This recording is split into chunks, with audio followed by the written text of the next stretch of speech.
Namboka neti tozali. So bazwi fali te po beta na kan. Neti na ouverture ya kan. Ça dit so monde que fallait avoir bonté. Tant qu'il a deux bons, oh, bazo mériter mieux que ngai. Et puis boké botuni ba bon wana. Vous pensez que vous méritez mieux que fali na lelo ko beta place wana ya beti. Je ne dis pas que na mérité que les gabatuni surtout na démérité té. Voilà. Vous allez comprendre.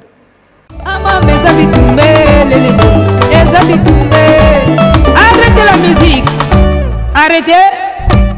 Katazoba. Katazoba, la chronique Antello vous revient, mesdames, messieurs, avec un nouveau numéro, toujours sur la même chaîne, Bollywood TV, qui est la meilleure chaîne YouTube du moment. Et vous êtes en compagnie de la gourou de son temple, Yeme Yazana Bino, la Minute Oyo. Bienvenue dans Katazoba, notre chronique Antello, la chronique que vous aimez bien, la chronique qui vous passionne, la chronique qui vous ressemble. En tout cas, c'est un plaisir pour nous d'être là. Et voilà, on a encore des choses à se dire, mesdames et messieurs. On a encore des choses à partager, raison pour laquelle je suis là. Alors, restons ensemble, il n'y a pas de souci.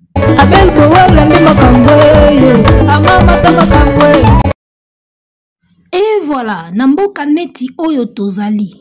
Soki bazui falite, abeta na événement lokola Cannes, ouverture ya Cannes ou Chan ou quoi que ce soit, Coupe du Monde, ce que vous voulez. Namboka neti oyo tozali, soki bazui falite, asala participation na ye na événement moko monene. Namboka neti oyo tozali, parce que c'est ça que ça veut dire, hein, na olo bango bongo. Namboka oyo tozali, soki bazui fali pour pate na événement moko monene, oyo eza ko engager ba africain, to ba congolais, soki bazui fali te na événement ya bongo, na mboka neti oyo tozali. Nani mosusu de bon oyo bakoki kozwa, oyo azo mériter mieux que Fali Ipupa.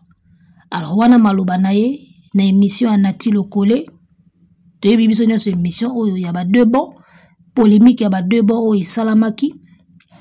On connaît, ndenge bimisaki ba émissionnette, ndenge salaki polémique ya ba de bon, te bi émission oyo asala na Anati Lokole, ba propos oyo artiste atenaki, eza ba propos na ye, eza ko engager ye moko asuma yango. Alors on appelle Nati Lokole mbote en passant, ya Nati depuis ba digital, Nati Lokole chulungu ya mère Lokole. Voilà, la belle époque. Époque où il fallait OPC dans l'émission. Les lots, vous remarquerez qu'ils allaient à souter. Donc, bref. Alors, on va poursuivre. Nambo Kaneti, Namoni Alexis Wechi à reprendre l'émission. Azong si parti ou une émission pour le bel sujet à concert Solidarité.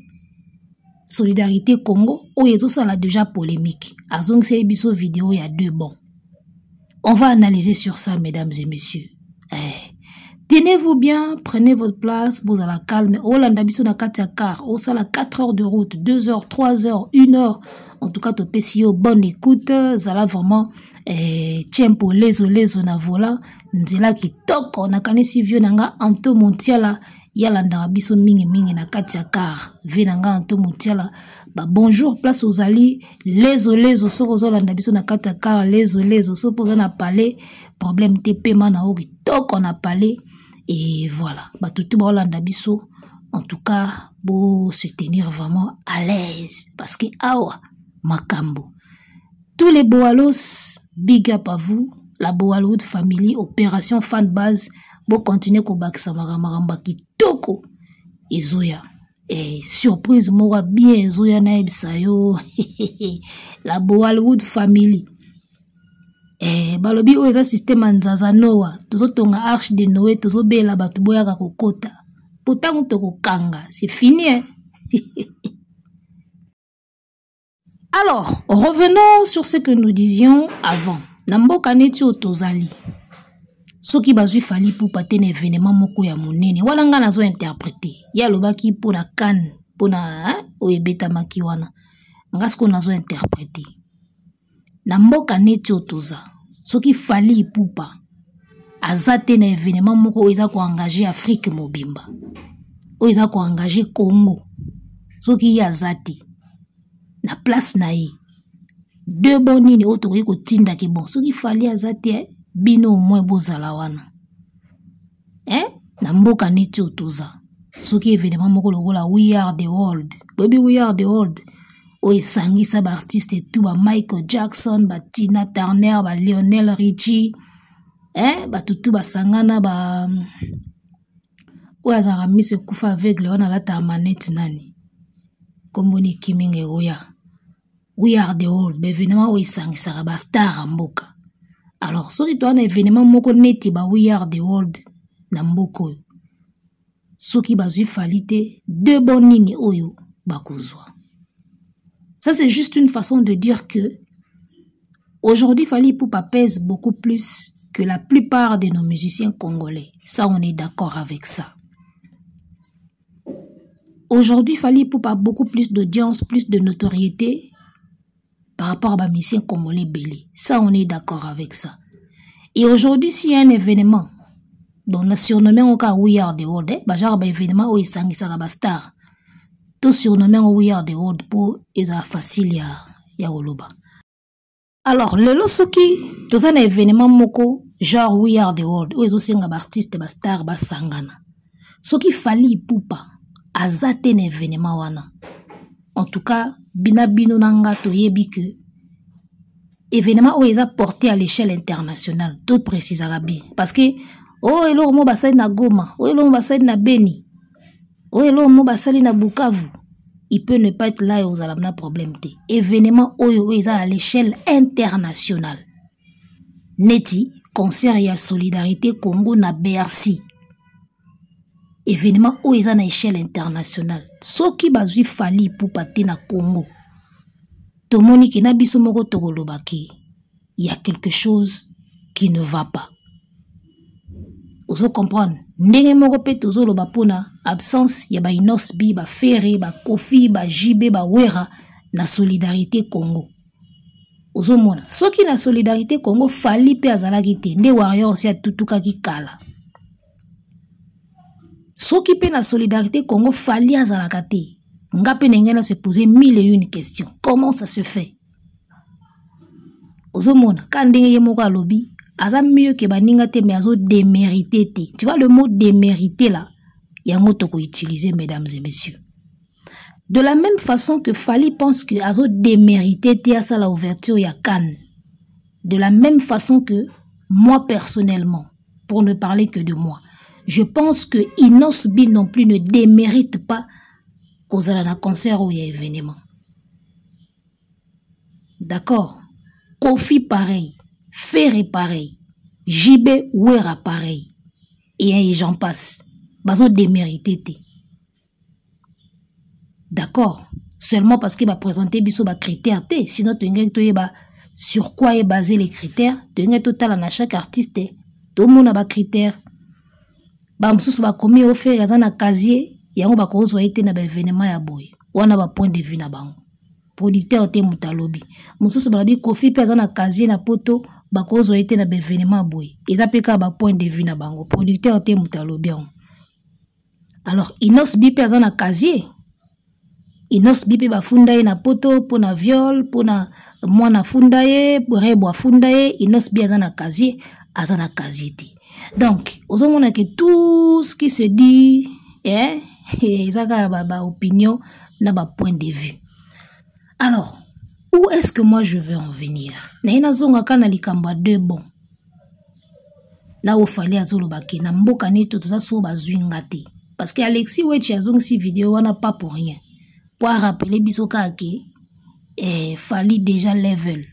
D'accord? Alors, on va faire cette analyse mesdames et messieurs. Fally Ipupa c'est aujourd'hui le musicien congolais le plus populaire, le plus influent, qui a plus d'audience sur le plan international. Je dis bien international. Un événement de telle envergure sans Fally aux à la correcteté. Il a de l'influence, il a de l'impact, yemoko alobiango. Et qui sou bazwinga te ba ozwanani. Et puis botu na ba debo wana, est-ce que bozo mérité mieux que les Fally na kilelo? Moi je te donnerai la réponse, c'est non. Et debo wana bazo mérité mieux te que les kayo na kilelo. Parce que c'est toi la star, la superstar, la méga star, c'est toi tu as tout. Et c'est là maintenant que commence le problème. La remarque, il y a des games. Nalingi vraiment bolandanga bien parce que incompréhension comme trop entre biso na bato balanda biso. Quand Fally dit que botu na deux bona soki bazo mériter mieux que Fally na lelo. Ce qui veut dire qu'il estime qu'ils ont mérité plus que deux bona ou bino bogopona. D'accord? Il estime que bon sa vidéo hein, vous êtes libre. Au gros c'est mission à début oyoki ango bien. Après oyokozonga place na zoloba. Vous êtes libre de faire ça. Parce que nazo remarqué ba commentaire misusu bato bazo tika on dirait la émission likolo mais au komambango na commentaire bolanda ramener émission bien. Alors lorsque Fally dit que bo pona deux bons et puis bo tuna deux bons na soki bozo mériter ko leka Fally na kilelo, ce qui veut dire qu'il estime qu'il est mieux ki ba deux bons na bo pona ba leki ete na kilelo na kalate me na kilelo ya leki. Alors ça c'est une évidence. Mututu ayebi azomona ke lelo Fally na gabarit mususu na level mususu kolika ba monsieur tout à Congo sur le plan international. Alors c'est là où vient le problème. Tozonga na des games alobi na remarqué que ba tout baza na fiche ya concert solidarité baza ba pro Fally. Wana langage na yi. Alors pro Fally est choqué batu. Si on peut le dire autrement, ngana olobaki batu mingi baza na concert wana baza bato baza na bango na ba problème trop té actuellement na Fally. D'accord, parce que ça doit te poser même question. Parmi ba congolais ou ba sélectionné, la majorité baza bon na Fally oui ou non? Là ba la majorité. Pour boya otanga c'est le ombango, c'est le waza majorité. C'est le waza majorité. La majorité ya ba congolais ou ba poni na concert solidarité. Majorité baza bon na Fally oui ou non? Au moins la réponse est aux ala oui. Redi Amisi bon, Bill Clinton bon, Sarbati bon, Nani Susu, Gez Mawete bon, Céline Banza bon. Baza bon na Fally la majorité ba congolais ou baza kuna. Minorité baza bon te na Fally, nde na minorité to mona sko seleo. Kande to lobaka que c'est la majorité qui compte, donc la plupart ya bato ba congolais ou baza na concert ou baza bon na Fally. Wana maloba ya de game. Tozongi sikoyo na makamba deux bon. Omoni la notoriété ya Aigle lelo toko tango doute nga na kota tango doute ana niveau ya zawana. D'accord? Ape ana niveau wana. Alors ba problème onyo sotozomona o po nini kingandi azate po nini nani azate ezo uta kaka na notoriété ya Fally. Je vais vous expliquer comment. Vous remarquerez dans beaucoup d'événements où il y a Fally, forcément Kofi Ferry, Nosbi et les autres baozalagate ou bazalagate déjà. D'accord? Ba événement ils aboyé bien. Match moko beta makio ya kaya makamba Congo. Match kana kombo Congo. Bazi ba musicien, bazi ba comédien, bazi ba te beta match, Nosbi absent, Ferry absent, Kofi également. On a laissé passer. Toye na concert à solidarité. Ba absent, les mêmes absents toujours. On a laissé passer. Aux hommes, donc, la plupart des événements ont remarqué place Eglaza, quelques artistes moko bazalagate. Et ce que vous fouillez na quelques artistes au kutara la plupart bazana bantécédents naïe. En tout cas pour batuba murmurer tes amours passés. Et pour batuba murmurer tes amours passés. Alors qu'est-ce qui fait tout cela? Ce qui fait tout cela, il faut comprendre les lots. L'artiste est une notoriété. Bazalaka, na ba caprice na bango. Artiste est tout une notoriété, ya combo, ya succès. Bazalaka na ba caprice na bango. Parce que ba caprice na bango wana la plupart ba producteurs ba cédara na ba caprice wana. Pour nini? Ana pour ces événements naie et les cas bien. D'accord? Vous remarquerez place Aigle à rejouer ba producteur ou ba organisateur et événement ba ça la tout ba tchela été bateau ba frustré. D'accord? Ou ils amaka muto monaka. Donc événement tout au ba yebi ke Aigle ozala. Ba s'arrange kake ba tchele batute ou ba frustré na événement wana. Yango monaka place tout Fally azalaka na événement ya munene. Au monaka les mêmes artistes wana bazalaka te. Na lobité que fali moto alobaka ke botya bango te mais so tozongi na makambo ba caprice. D'accord? Un artiste a connu Kolbabi, bon, producteur a contacté, je vais faire un événement pour le Congo, il y aura tous les artistes réunis. Ah, tous les artistes réunis. Et tous les artistes congolais réunis. Ah, d'accord, bon. Il y a des artistes congolais avec moi qui ça ne marche pas. Moi, je préfère ne pas être là. Vous imaginez Fali qui te dit, l'événement, peser plus, Fali qui se dit, je préfère ne pas être là pour ne pas créer des problèmes. Avec des bonnes intentions.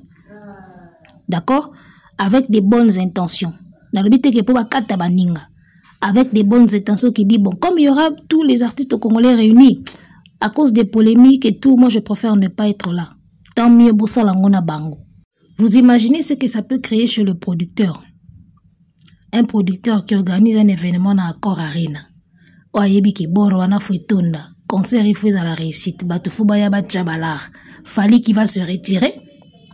D'accord? Pour na koboya ba polémique avec des bonnes intentions, je le dis bien. Fali va se retirer pour laisser la place aux autres pour na éviter ba polémique. Vous imaginez état producteur à Ozanango. Parce qu'il est influent, il va vendre les billets, les gens vont venir pour le voir, il va attirer. Et c'est comme ça que les autres artistes arrivent à se disqualifier dans un événement Oyo Fali Azalaka. Dans le but que yé mutu abengana gabato. Dans le but que yé mutu tchaka liste que oyote. Mais na caprice yaki star. Vous comprenez? Na caprice wana. Que vous allez réunir tous les artistes congolais. Ok, c'est une bonne idée, mais comme il y a des antécédents entre nous, comme il y a des polémiques, moi je me retire. Faites avec eux. Producteur ni neolingon. Ozumonaki, sans pour autant Fali Linga, ou sans pour autant Yemowa Linga bako kata bana maebele pour kakaba garder Fali. Bozomona sikoyo réalité otokuta nanango. Yangona vous remarquerez que pour ni événement tout ya minene so Fali azawana inosa zalagate kofite ferité nanité JBT. Alors ça fait déjà plus d'une fois. Ce qui mbala moko bako comprendre. Balami balé, ça commence à inquiéter. Ça peut passer tout comme ça peut commencer à inquiéter. Mais troisième fois, au moins amna batusko bakomi goloba, ko boudé, ko spéculer, ko soupçonner. Donc un artiste oazo peser na événement. Ce qu'on a pété événement peut risquer là la producteur monte au lingabongo. Producteur monte au lingabongo. Yangwano monaka poto garder. Oh, yazalogo la liki na biso, to sacrifier les autres. Et moi, je ne peux pas condamner l'artiste Fali Ponango. Parce que il a travaillé pour avoir cette notoriété-là. Il a bossé pour avoir cette notoriété. Il a bossé pour avoir le niveau de faire ces caprices-là. D'accord? Il a bossé pour avoir le niveau de faire ces genres de caprices. Parce que les caprices, ils sont là en côté, aux années de l'autre, au bandit, comme Kingandi sera là, bon, moi je ne serai pas là. Bah, ok, bonne chance, à la prochaine. Mais ce qu'on a pesé, dès que Yolingo s'est retiré, bah, pardon papa, vanda wana to katande ba ninga nao. To kata bango wana to kata bango to tika yo. Parce que yo ozo pesé l'événement. Ozomona. Donc, pour nous répondre à la question, pourquoi ceux qui est dans un événement, tout le monde a nanité.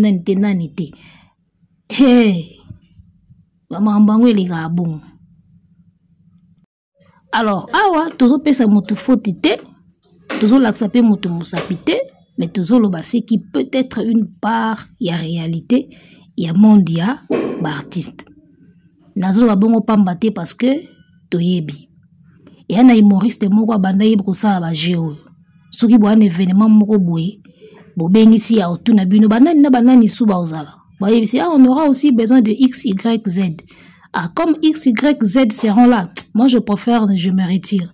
Le rôle la personne qui n'a moins influence, ba olinga ba perdre yete. Non, on va te garder comme ça ba sundoli ba misuswana. Et il y a un humoriste qui faisait ça. Il y a un moni. Tout ça peut moi idée, il y a un timbelaki. Et loko c'est qui kendara boy. Si go mingi ba genre ba caprice oyo et ça la makasoki artiste ayebika ke ngana opezi ba olinga o perdre ngati au moins ne kenda ayebi bien ke ba olinga o perdre ete soki ya za événement ne lali parce que lorsqu'un artiste dit que soki bazwi ngati ba ozwa nani donc il estime que y a mieux et que y présence na yende ou apporter plus alors connaissant cela ou sachant cela ako loko la zo peser ako ko imposer ba makambo na ye qui est voilà ngana préféré na se retirer en disant ça ayebi que producteur olingate ya se retirer au moins va jangonde ça il va vous dire ça avec des bonnes intentions oh non ngana moni po polémique ezalate ngana longwananga moni toyoka nakate il peut y avoir des nigno yo ba incident kozala toyoka nakate courant il kakate ça peut paralyser l'événement moi je préfère me retirer en disant moi je préfère me retirer là il sait que le producteur ne va pas le laisser lui partir parce qu'il pèse sur cet événement d'où ayebi ke ba kata batu pour le garder lui. C'est comme ça que ça se passe. Moi, je ne lui en veux pas. Il a bossé dur pour son autorité. On n'a pas comme un niveau et on s'en a caprice. Je ne lui en veux pas. Mais Mambango est ça la bon. Tant que moi, je vais me retirer pour qu'il n'y ait pas de polémiques. Ayebi ke ba olingo perdre ngati pas producteur. Forcément, bana mai musunde ba okatana punga na zalawana. C'est ça l'humain, les gars. On va pas se voiler la face. Donc, pour les autres artistes, je suis désolée, mais travailler aussi pour avoir ce niveau-là.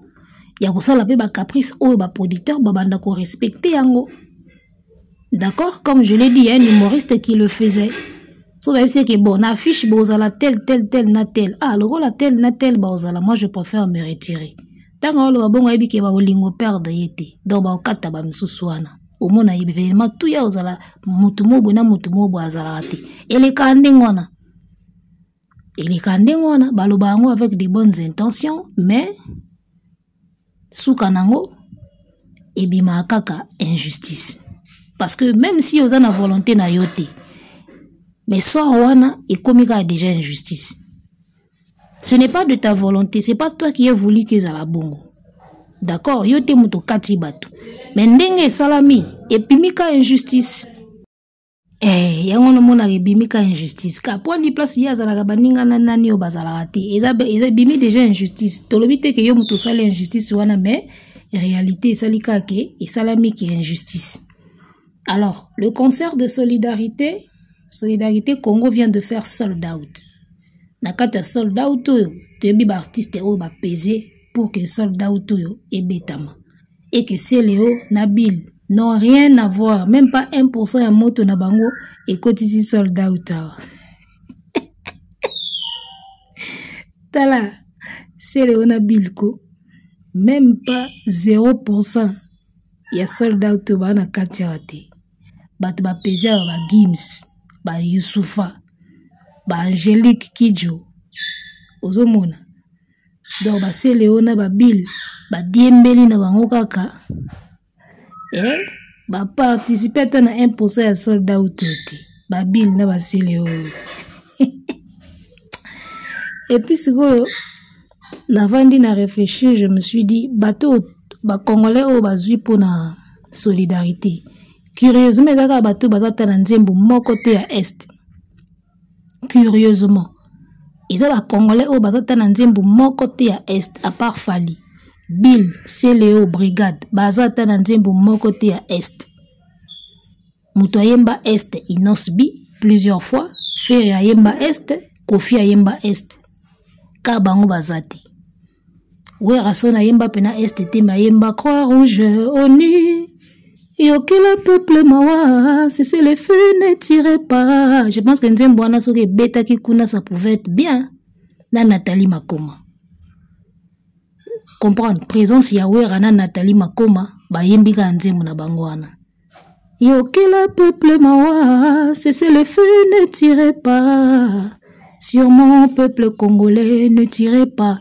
Tu vois il y a des artistes qui ont des œuvres au bako beta wana jour wana pepe sa makambo mais au mona bazate yango tozotuna sur base de quel critère boponi bana mai wana o sentir kake hello moye salami wana ozomona na utikuna na Angola wana wera na ye na mboka Liberia na kota kuna na Congo bitumba bitumba mais auquel le peuple mawa c'est le feu ne tire pas Croix-Rouge ONU viens mon secours comment faire pour sauver ma peau j'ai crié voilà Nathalie Makoma bozui wera bozui Nathalie Makoma ba beti nzembo Croix-Rouge kuna Nepsi binome ça fait parler Inosbi aero yemba mpiaka nalingi nalala mena este pasie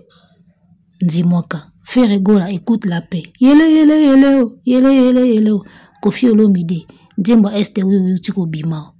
Tu vois que des gens qui ont des choses à proposer peut-être dans moment événement wana mais baza isolé oza sele o mutazata na Nzembo este tiata katikati ya Nzembo este azana ngote Sarbati azata na katikati ya Nzembo la paix Nzembo moka te zolobe la paix izate Bill Clinton pareil ayemba ba Colombie abwaka ba nzeta minwe omonengo nzeta minwe abwaka tume sa ayemba Nzembo moko ya mawato ya paix lo mwandingwana.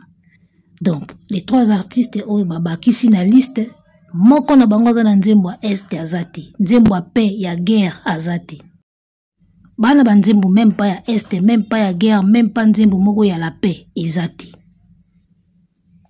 ozomona ezati selewa o mataboy omona pe selewa tanga o mata na podium mungongo ikauki ndenge salaki na concert à Fabregas me bazui kaka ozomona selewa scram Poutine na tuna siko kuna oyemba nini nzoto na nzoto oyemba kombe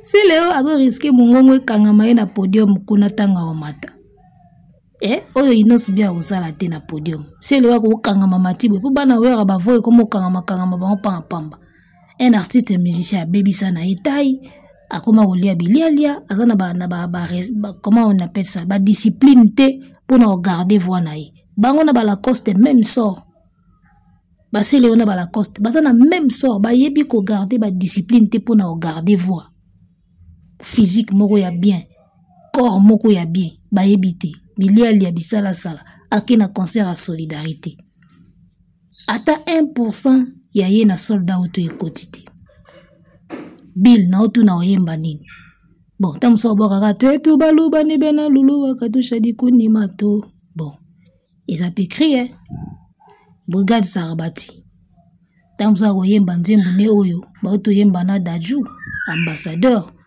ou soit Nzembo ba yembina oya na sentiment mona natika kamoke ekoli ngoya oye ozomona et je parie que ceux qui Robinho atenaki ba propos wana te na concert na conférence de presse nde Robinho azana katia ilinga esali mama la visibilité pour le rôle azana concert na juin so batiaki na kopo yo abetiawa ingaki bendela yesusu moto moko pona concert ya juin mais lokola atenaki ba propos wana yango na moni Robinho azawate bon balobi nanu pe silité bazo bakisaka abatu tamususu Robinho ba obakisa ye d'ici to koma pokwa on va venir récapituler so babakisi Robinho mais je parie que Robinho soka lobai makamba lobi wana te nde azana solidarité déjà nde azana solidarité mais lokola lobai makamba lobaki wana ya moni itie moi mopanzi et moi je pense que lingaki esale maman na bien ilingaki vraiment esala ye bien lokola za na événement na juin soka beti boro visibilité et ngai esale sou bien et ngai bendele na visibilité et ngai matsape moi moto na concert na ya le 7 mais bon total la mam ndenge ezokende ce qui est sûr c'est que na soldat utoyo et c'est Léona Bill la brigade ata 1% na bango na soldat utoyo kotité Vena biso ba ilo kanto redi a misi yepe na asira ta 1% na ye na soldat auto ekotite donc ba bénéficier na bango na ba moto ba Youssoufa ba Gims et ainsi de suite ba bénéficier na bango na ba moto wana ya ba star ba ozala wana na ebisayo aizaka likambo ba msuba opesa makambo ba msuba profiter na makambo e kendika bongo show ezati Et donc voilà, on va chuter par ici. Donc Tokutani Mbalasima. Arrêtez la musique. Arrêtez quoi?